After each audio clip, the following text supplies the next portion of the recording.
Hey guys, welcome back to Prep Course series on verbal ability for GMAT. Today we're going to start a new subject, very critical. Critical reasoning. This is basically all about logical thinking and decision making. And a few thumb rules you need to follow can make this subject a lot clearer. Let's go.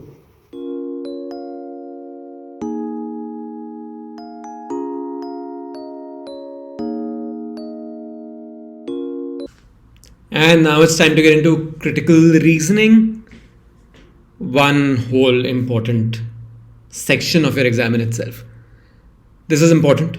I don't need to tell you why from the exam perspective. But even otherwise, critical reasoning, let me tell you, since I've learned this and focused on this a lot, it's changed how I think. It has literally changed how I think, how I read, how I write, how I debate, how I argue, because critical reasoning goes to the heart of logic. And what is logic? Logic, to put it very simply, is decision making based on what information you have. So the first step is to analyze properly the information you're given. Then think, am I stretching too much by reaching this conclusion? Or even, what conclusions can I reach? As simple as that is the process of logic. Well, simple in terms of defining it. Actually, it's going to take a lot of practice. But believe me, this practice is so worth it. Well, of course, from the exam perspective, you score much better. You need that accuracy, and a lot of practice is going to build your speed. More than that, in life, the way you think, the way you make decisions will completely change based on this. Let's get into defining this as soon as I can get my mouse working, which I can never do. Yes. Critical reasoning or logical reasoning, whatever you call it, it's about building a perfectly logical argument. And key to that is, like I said, understanding the information you're given, and only using that information. This is not a test of your general knowledge. Forget everything you know. If you're given a question on nuclear power and you're a nuclear physicist, ignore everything you know. This is not a test of your knowledge, and that's great because for every one topic that you know a lot about, they could ask you for about on 100 others that you don't know enough about. So therefore, forget everything you know from the real world. Focus on distilling the information that is given to you. You're only working with that, and the question is, what else can you say based on that information? If a conclusion is provided, then is the information enough? Supporting information enough to reach that conclusion, or do you need more? That's the question. No prior knowledge. I repeat, ignore anything you know. Forget anything you know for the sake of the exam. Let's take a look at a sample question. So read this. You have a paragraph stem. You have a question. And you have options based on that. So the key here is to understand the question first, to know what the requirements are, what they're asking you to do. And accordingly, then you read the paragraph and start looking for information. And then obviously, eventually get to the options. But this is just to show you what a question looks like. We'll be discussing this later also once you've done some basics. How do you approach it? Think about very clearly what are the facts given to you. And be clear on facts. Facts versus opinions is a long debate that I could keep going into, especially since so many of my family members deal in WhatsApp forwards these days. Somebody will write something and you think that's a fact. No, you need to analyze if it is a fact or it is someone giving an opinion. I think Delhi is going to have a severe winter is an opinion. Delhi had the coldest winter ever this year is a fact. Delhi had a severe winter this year is also an opinion because you need to define severe. Coldest is measurable. Severe needs a definition. So you need to keep in mind, this is the most important, to be honest, figuring out what is a fact, what is an opinion, and drilling down and distilling data. This is a very useful skill in life, being able to distill data thoroughly. Then look at, have any conclusions been reached on the basis of these facts, or are they asking you to draw conclusions? That's it. This is it. So basically, yeah, identify the facts and premises and the conclusions, if any, are given to you. So for example, you are given two statements, two facts, so to speak. All letters are numbers and some numbers are alphabets. And you're given two possible conclusions. The question is, can you reach any of these conclusions based on the given facts? So if you look at the two options, the two statements rather, all letters are numbers. Draw a Venn diagram actually is the best way to handle these problems, syllogisms they're called, is to draw a Venn diagram. The set of letters is a subset of all numbers. And some numbers are alphabets. So therefore, the first thing you have to do is ignore real world knowledge. Because if you're asking how can numbers be alphabets, ignore all that. Ignore all that. Go with what's given to you. So all letters are numbers and some numbers are alphabets. So can you conclude without even looking at the options that all letters are alphabets? Draw a Venn diagram. It's a possibility. Is it a certainty? It's not. It's even possible that all numbers are letters, but that's just one case. Look at the conclusions. Some numbers are letters. If all letters are numbers, can you say all numbers are letters? No. It is possible, but it is not certain. Your conclusions have to be certain. This is a key in critical reasoning. Conclusions have to be what you can say with absolute certainty. 100% of the cases. Can you say in 100% of the cases that all numbers are letters? No. But can you say that some numbers are letters? Because all letters are numbers, then those numbers that are letters are obviously going to be letters. So yes, you can say that all or some numbers are letters. Can you say all alphabets are letters? That is a possibility.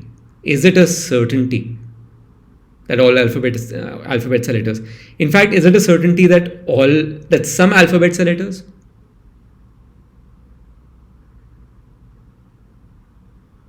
Think about this. This is basically Venn diagram questions. The answer here is you can conclude that some numbers are letters. You cannot conclude that all alphabets are letters. Another one.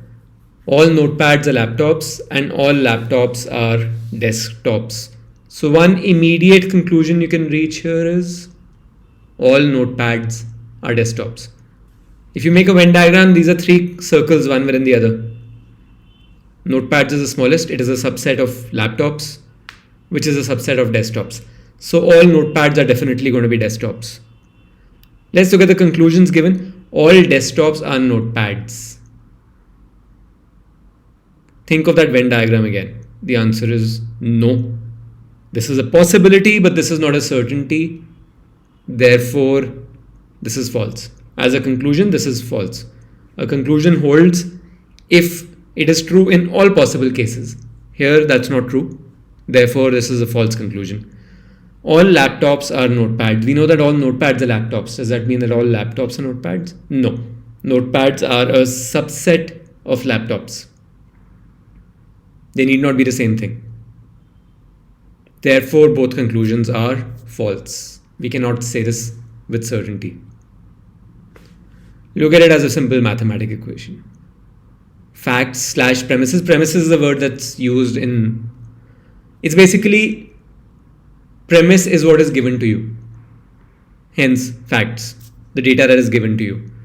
Facts plus assumptions make conclusions. So basically, I am given some facts. I might be given a conclusion. Can I reach that conclusion with certainty on the basis of the facts given? If yes, I need no assumptions. If no, if something more is needed, more information, we will come back to that same example and it will become clear.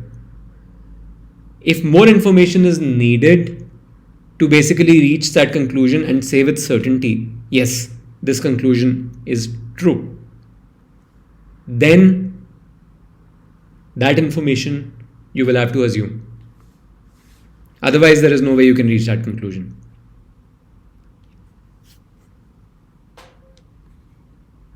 Let's look at this question again. Now read it properly.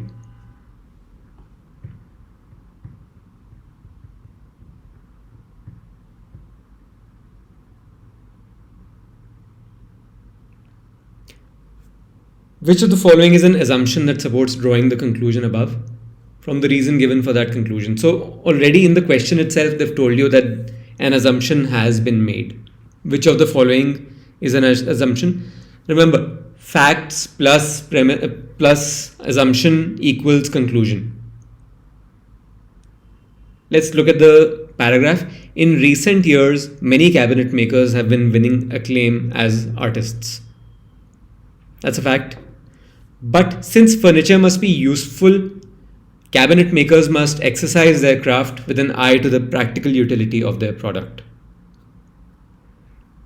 That's a fact. Since furniture must be useful, so okay, one fact is, let's look at the facts we're given.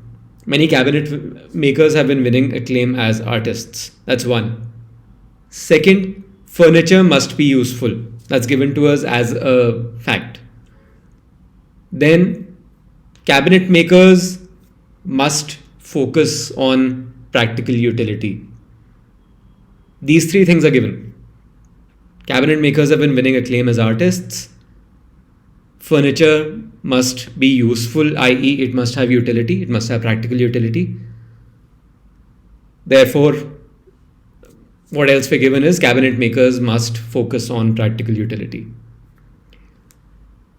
For this reason, cabinet making is not art. This is a conclusion that has been reached. This is what the author is saying. Now, what are we given?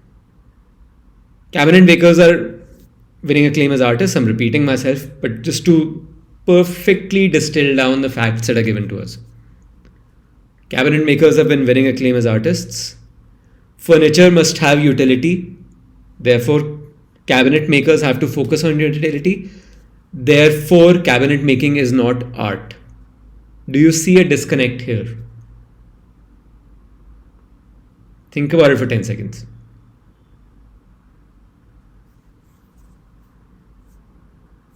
The conclusion is cabinet making is not art.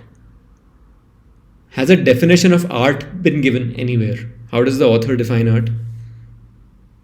You can figure it out because the author is saying cabinet makers have to focus on utility, therefore cabinet making is not art. This is a stretch that is not clarified in the question itself, so therefore he has made an assumption. The facts that are given are not enough to reach that conclusion that cabinet making is not art. So what has he assumed? That anything that focuses on practical utility is not art. If this were given to you. Now let's add that assumption in to make it clearer. Furniture must be useful. Cabinet makers must focus on practical utility. Anything that focuses on practical utility is not art. Therefore, furniture or cabinet making is not art. Suddenly, this is a completely coherent argument. Do not get into the definition of art from the real world, that cabinet making, oh, I know so many great cabinets that are arty. Real world does not matter. Look at it as maths. What are you given? What do you need to reach? Look at it as specific as possible. A lot of students have told me over the years that they find critical reasoning to be ambiguous. It can't be. The examiner, the exam setter, has to set questions in a way that there can be only one right answer. Can you imagine if in the CLAT or the GMAT or CAT you have a question with two perfectly valid answers? The exam goes for a toss. They can't afford that. They have to make sure that there are enough clues for you to pick only one option as the correct answer. So let's look at the options now. Some furniture is made to be placed in museums where it will not be used by anyone. Will this help you reach the conclusion that cabinet making is not art?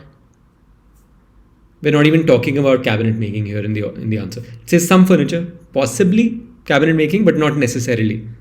Not strong enough. And museums haven't been mentioned as relevant to the conclusion, so we will ignore this. Some cabinet makers are more concerned than others with the practical utility of the products they produce. So this says that some cabinet makers are more concerned with practical utility than others.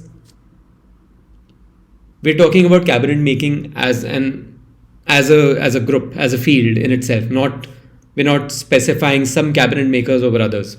Therefore, this does not hold. C. Cabinet makers should be more concerned with the practical utility of their products than they currently are.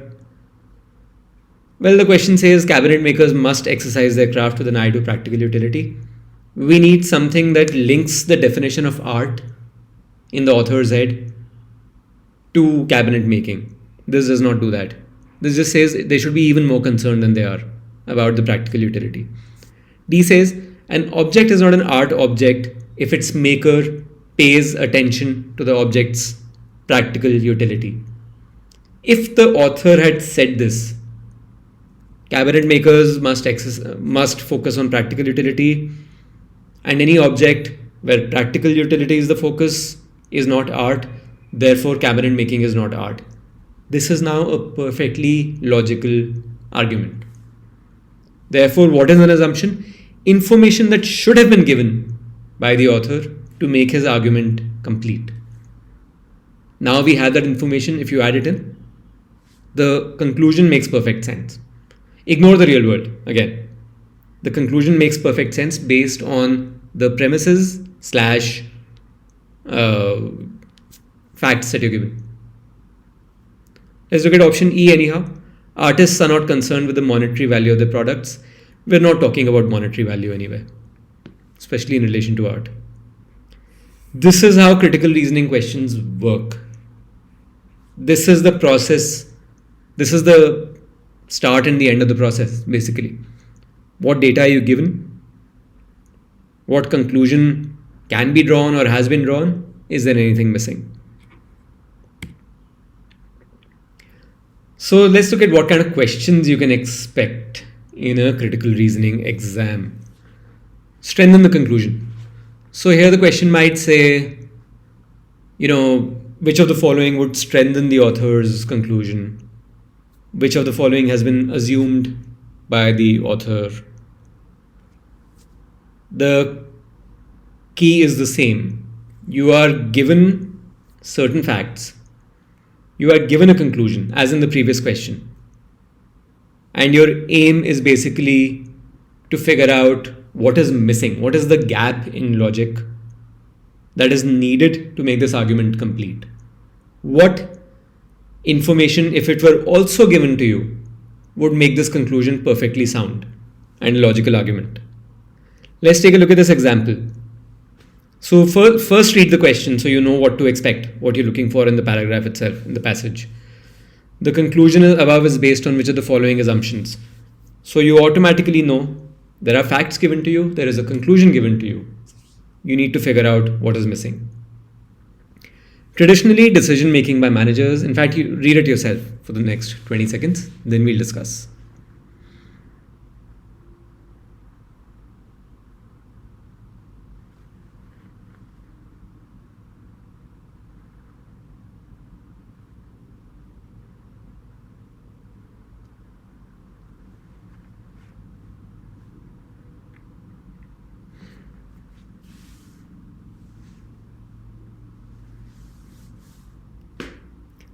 So what facts are you given? Traditionally, step-by-step reasoned decision making has been considered preferable to intuitive decision making. A recent study has found that top managers used intuition more than middle or lower level managers. So these are the relevant facts. Top managers are using much more intuition in their decision making than middle or lower level managers. What's the conclusion reached? Intuition is more effective than careful methodical reasoning. So step-by-step reasoning is given in the first sentence. That's the link. Careful methodical reasoning is one technique and intuition is the other technique.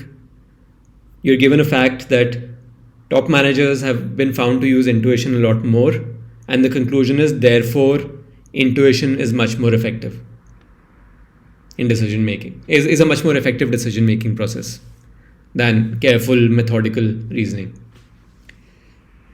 Think to yourself, is the conclusion sound based on the assumptions? Ideally, you should, once you've done enough practice, this will come to you. You should automatically, your brain should pick up the gap. What are you given and what is the conclusion? You're given, and simplified, managers are using intuition a lot more. Conclusion is therefore intuition is more effective.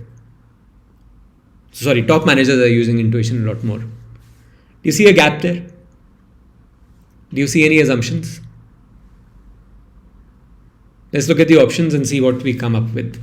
Methodical step-by-step reasoning is inappropriate for making many real-life management decisions. We haven't gotten into what's appropriate or not at all. It's not helping us reach the conclusion. It's irrelevant to the conclusion. So we eliminate this.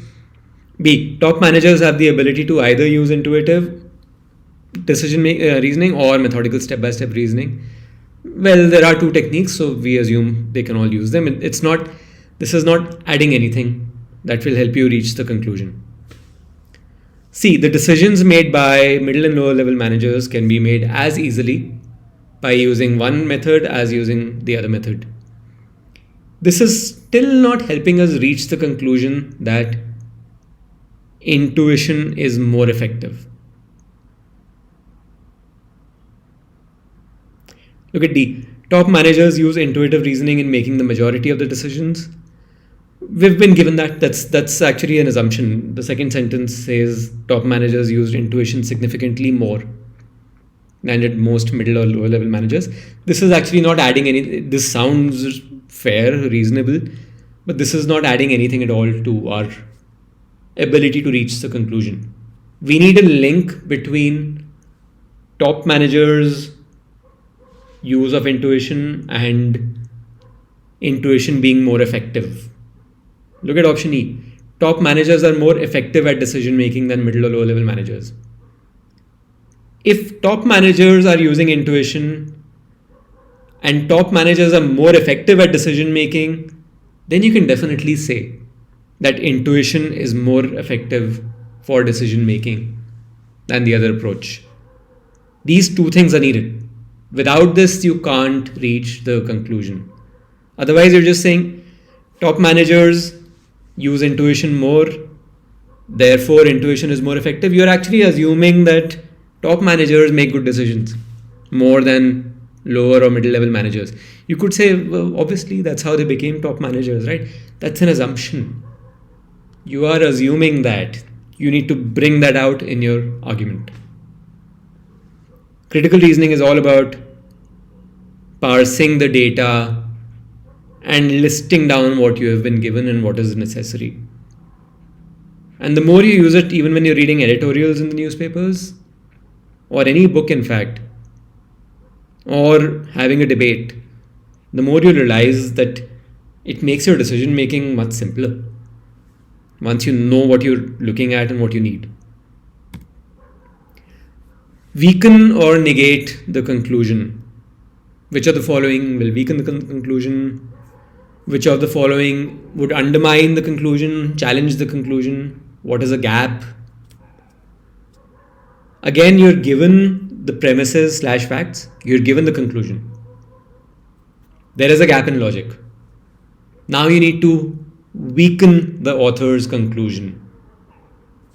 So essentially, last time you had to strengthen his conclusion, figure out what assumption, if true, would make the conclusion as strong as possible. Now you have to do the reverse. So what would you do? Think of an assumption and turn it around. Let's in fact go back to the previous question. Now, if you had to weaken the conclusion that intuition is more effective based on the facts given to you that top managers use intuition more, if you had to weaken the conclusion, you would actually say that middle or lower level managers have been found to make far more effective decisions than top managers. If you say top managers use intuition, lower level managers use reasoning, and the conclusion is that intuition is more effective, if suddenly you're given data that low level managers are much more effective, your conclusion is blown out. Suddenly you can't say that anymore. Look at this question. You need to now weaken the argument given above.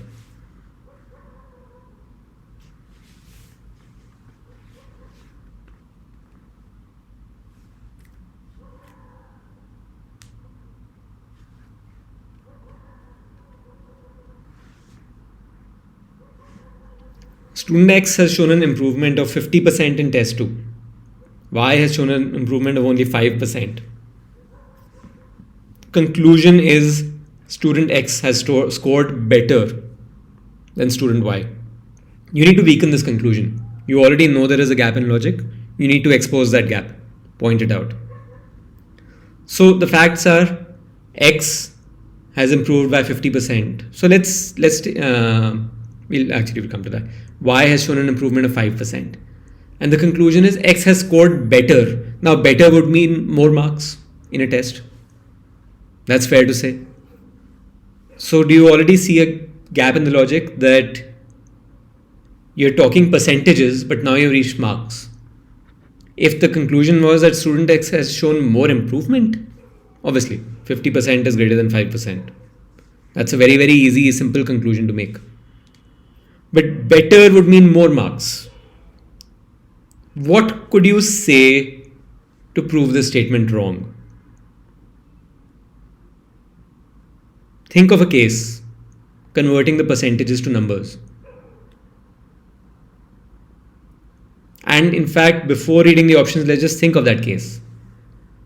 Let's say now you have to prove that student Y has scored better than student X, despite his marks having gone up just by 5%. So Y has a higher score than X. What would the possible cases be there? You have enough information now to proceed to the options. You're looking for something that says that, an option that says that Y numerically has more marks than X. So let's look at the options. Y has put in more hard work in test 2 than X. This would not weaken the argument. We know what we're looking for. We're looking for numerical evidence. X was more motivated. We're not talking motivation at all. This is irrelevant. Y had scored 90% in test 1, whereas X had scored 60% in test 1. So let's say the test is out of 100. Y had 90 in test 1, and in test 2 he has a 5% improvement, so he's at 95. X had 60 in test 1, and he had a 50% improvement in test 2, so he's at 90. Therefore, Y has still scored more than X, which would prove the conclusion that X has scored better than Y in test 2 wrong. This is your answer. Again, look at the facts, look at the conclusion, look at the gap. In a strengthened question, plug in the gap, fill in the gap. In a weakened question, expose it, make it shine, bring it out. The third major category, so these three categories will form 80% of your critical reasoning questions. In that sense, it's pretty straightforward once you have done enough practice in these categories. Third is, what can you conclude? What can you infer? Which of the following must be true? Keep in mind, pick an option which can be concluded with absolute 100% certainty. There can be no doubts about it. You might think this is a weak conclusion, is a DIY. No problem. That's fine. Don't even stretch by 1%. If there's even 1% cases where this would not be true based on the facts, it's a wrong answer. So here, in a conclude/infer question, you will be given facts/premises. That's it. What can you conclude on the basis of these facts with great certainty? Read this read this passage.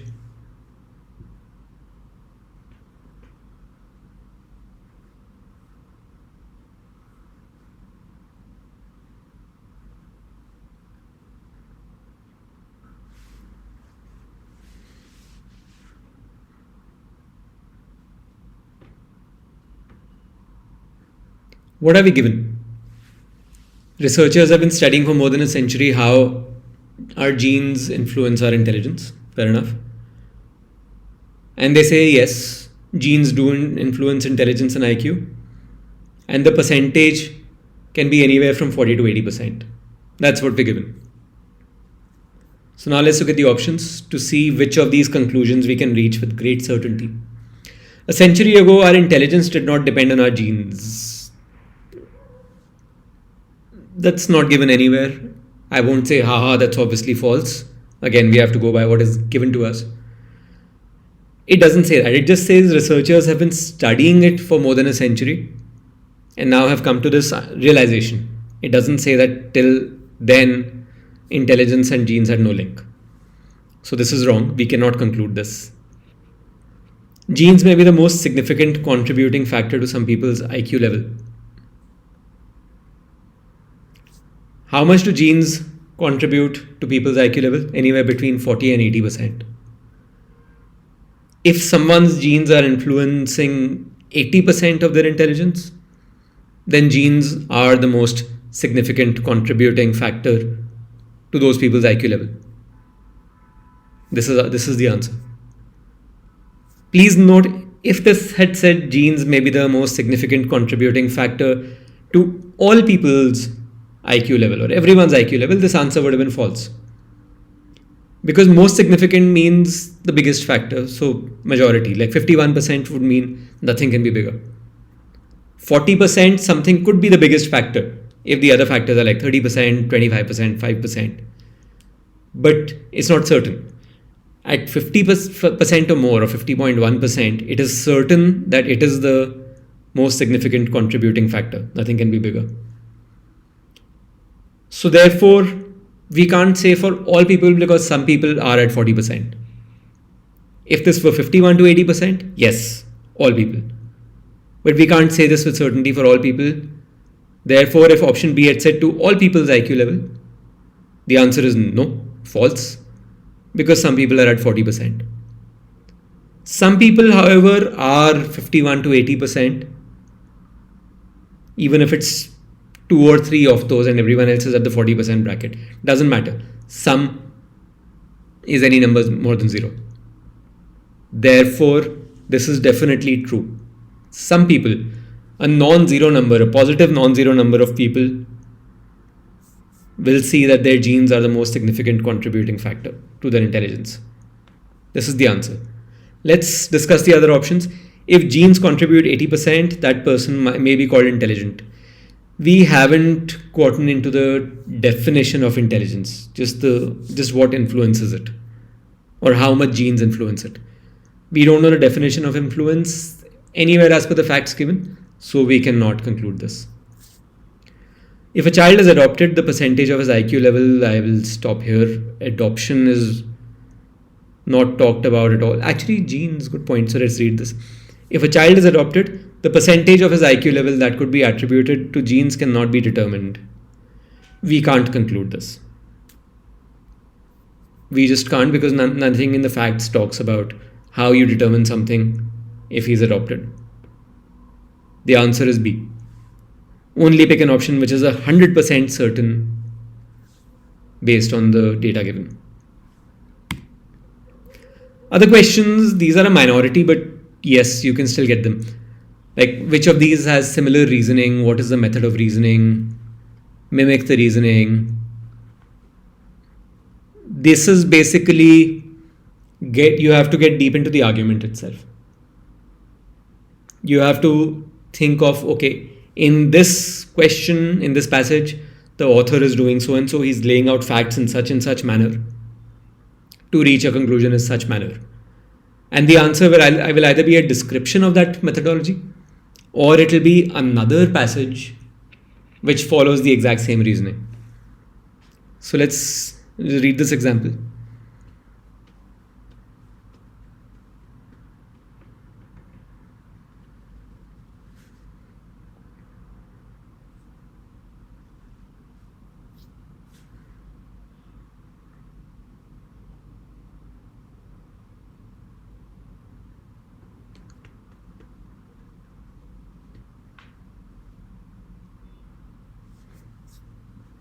So it's a long story actually.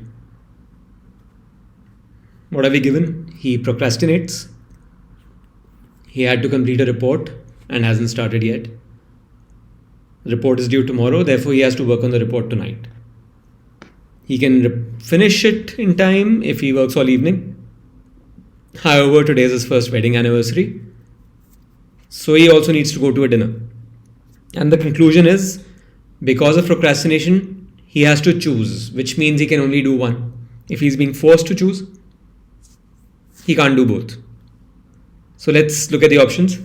It builds a case to establish that responsibility in one situation is similar to that of another situation. We haven't gotten into responsibility. Is he being more responsible by going for the dinner or by finishing the report? We don't know. We haven't talked about responsibility, so it's obviously not as similar. It's not a description of the structure of reasoning. B, it builds a case to feel sorry. No. It doesn't ask us anywhere to feel sorry. If the conclusion were thus we should feel sorry for him, yes, but it doesn't do that, so it's not building a case for us to feel sorry for him. C, with the help of an example, a case is built to demonstrate that procrastination is a bad habit. No, you have to describe the structure of reasoning, and nowhere does it say it's a bad habit. He's just being forced to choose between two things. D, shows that both the events are mutually exclusive by establishing that what is essential for one of the events, that should say, sorry, bad English, is incompatible with what is essential for the other event. Yes, the question says that it establishes that he has to choose between, he can only do one, he has to choose from between the two, which means they are mutually exclusive. And what is essential for one event, working on the report, is incompatible with what is essential for the other, going out for dinner. Therefore, D is describing the reasoning that's given to you. So how should you attack it? Read the passage, identify premises and conclusions. Do not ever read the options before you've thoroughly understood the passage. Very important. Do not do that, you will make a mistake. You might get one answer right, you will screw up in the other two or three. Read the passage, understand what they're asking for, what is given to you, and also you will be much faster this way. If you're skipping between the options question, you will lose a lot of time, and you will skip if you're not clear on the passage first. Think of gaps in the logic. Divide it into premises and conclusion and see if there's a gap or if it's perfect. Read every option, eliminate the wrong ones, and be sure this is true for any kind of question you're doing. Maths, sentence correction, reading comprehension, anything. You should be able to look at any answer, any option, and say why this is right or why this is wrong. Not feels right, feels wrong, or A is obviously right, so B must be wrong. you should also be able to specify why B is wrong. Some sample questions, just go through this.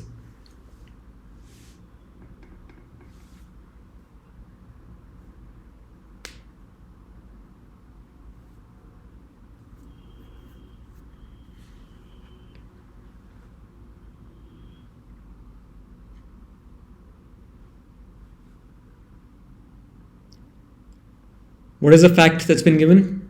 A claim being made by a leading MBA college that our faculty is the best. The question says the claim depends on which assumption, therefore you know what kind of question it is. It's a strengthen the argument, which means you're given some facts, you're given a conclusion, fill in the gaps, plug in the gap. So the claim is our faculty is the best, and they say attend our demo class and assess the caliber. Is there a gap that's jumping out at you automatically? Let's look at the options. A, the faculty is genuinely the best. Well, they've already said the faculty is the best. This is not an assumption in the argument. Or rather, even if it is, it won't help you reach the conclusion that attending our demo class will help you assess the caliber of our faculty. B, quality of faculty is an important criterion for the students. Still won't help you reach the conclusion. C, other MBA colleges do not invest much on the training of their faculty. Irrelevant, won't help you reach the claim made in the advertisements. Come to our demo class and assess the caliber. Does not talk about other colleges. D says students or prospective students, I would say, sorry, really bad English here on my part, know how to assess the competence of the faculty on the basis of a trial class. This is the key here. If you're saying our faculty is the best, come to our demo class and see for yourself. Students, that means students have the caliber to actually assess faculty on the basis of that demo class. Otherwise, this whole thing falls apart. Otherwise, the demo class is useless. But if you say our faculty is the best, you will be able to determine their quality, their competence on the basis of one trial class. Come for a trial class. That is now a perfectly logical argument. Next question.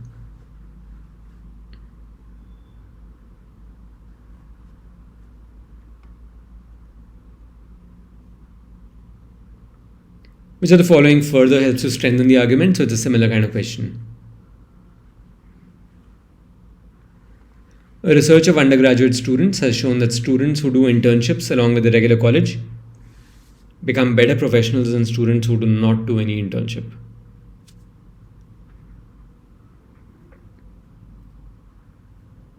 So what's the conclusion here?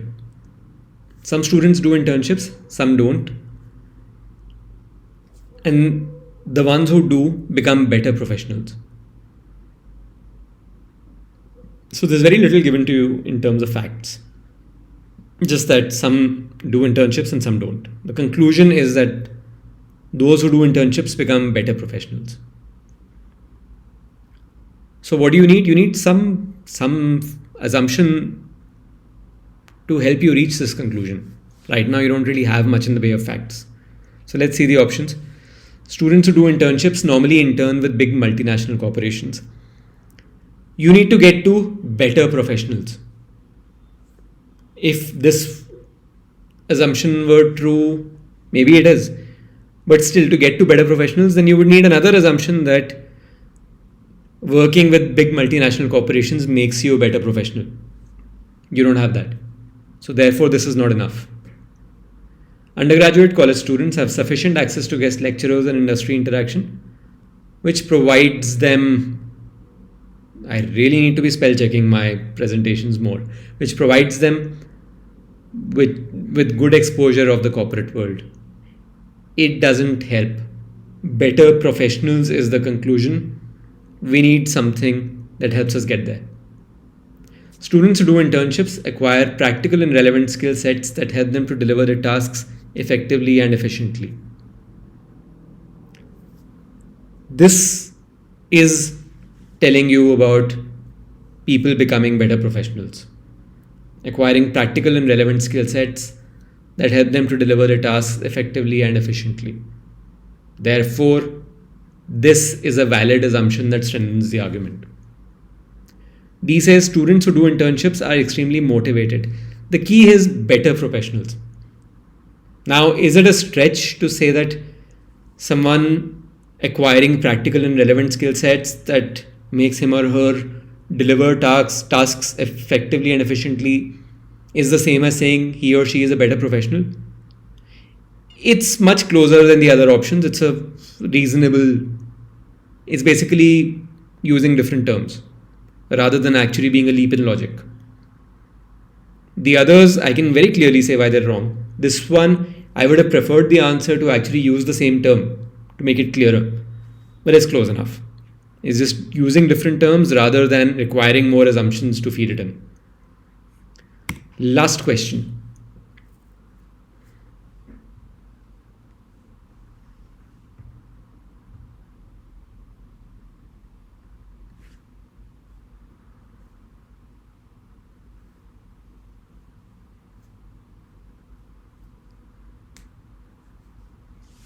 So an issue in dispute, this is more of a describe the method of reasoning or understand the method of reasoning and figure out more. What does Ramya say? Ramya says an abortion can result in medical complications later in life. The risk of ectopic pregnancies doubles. You don't need to know what they are. That's fine. And the chance of a miscarriage and pelvic inflammatory disease increases. So she's talking about the health risks that can come with abortions later in life. Amrapali says abortion is a safe medical procedure. So she's actually countering her doubt about health risks. The vast majority of women, 88%, have abortions in their first trimester. Medical abortions have less than 0.5% risk of serious complications and do not affect a woman's health or future ability to become pregnant. So the issue is a woman's health when it comes to abortions. Ramya says it can lead to a lot of complications and health issues. Amrapali says it's safe enough for most people. So an issue in dispute should be then on the health grounds because they haven't talked about anything. See, this is where I want you to be before you hit the options. We know that their argument, their disputes are about health. Which of these topics within the health? We'll see. And it says an issue in dispute, not the issue in dispute. So there are multiple then. It could be one of these points. But it has to be related to health because that's the only thing they're discussing. Let's look at the options. An issue in dispute, whether abortion should be legalized. Exactly. I can automatically eliminate this option now because legality hasn't been mentioned anywhere in their arguments. I don't need to spend any more time on this option. B, whether abortion increases the risk of ectopic pregnancies. Ramya says the risk has doubled. The risk doubles. Has Amrapali countered this? No. So it's possible this is an issue in dispute. It's possible it's not. We don't know. Based on the information, we can't say. C, whether abortion has adverse effects on a woman's health, thereby increasing the chance of miscarriage. This is the answer. Because Ramya is saying, yes, it has adverse effects on a woman's health. Amrapali is saying, no, it doesn't. Or it's inherently safe for most people. Thereby increasing the chance of miscarriage. Ramya is saying that chance of miscarriage also increases. Amrapali is not countering that, but the issue is health. I have to pick an answer. This is by far the best answer. Health is definitely in dispute. D says whether abortion is equivalent to murder. Not in contention at all. Neither of them has said that. Therefore, the answer is C. This is it for now. For this class, we'll obviously be doing much more practice and full tests on video. So stay tuned. Subscribe to our channel. If you like this video, it helps us a lot with YouTube, the Google overlords. And we'll leave links to the other videos and you should be able to see one pop out right here, right now for our modifiers class. For English, that's a very, very, very important class. So yes, stay tuned and keep watching. We'll be adding more videos on maths. We've already got our legal reasoning sections up for some exams. Stay tuned. See you.